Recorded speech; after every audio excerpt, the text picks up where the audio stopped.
March 20, 2024, 4:30 p.m. Mga naninirang puri sa akin sa Santa Maria 5 na mga barangay na nabanggit ko sa Calauag, Quezon Province, especially in 2010s, 2020s, and many more, and more than 3 decades ago, 1990s to 2020. At ako ay 33 years old now, year 2024 na. Concerned ko po mga marites at chismis sa buhay ko. March 10, 2024, 6:42 p.m. sa Pure Gold, Calauag, Quezon, Barangay Santa Maria, 2 tao, isang security guard, isang average worker, suspicious gossiping against me. Ito po yon. Suspicious gossiping against me.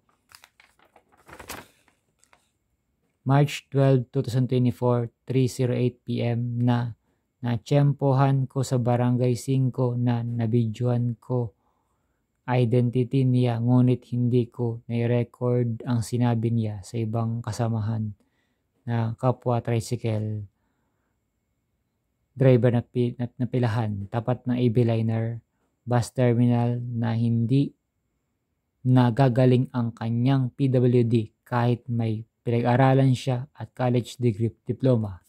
Ulitin ko, AB Liner bus terminal. Ito ang nagparinig sa akin, natsyempohan ko, na hindi na gagaling ang kanyang PWD, may special needs, may learning disability,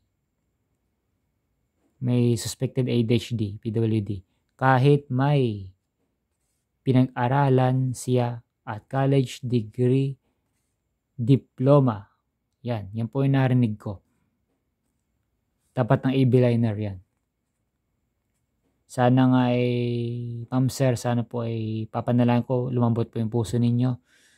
Sana nga ay kung sakali nakikinig sa akin, may mga concerned citizen dito, sana ay ipakishare po. Pakishare, like, subscribe to my YouTube channel habang may panahon samantalayan ng pagkakataon.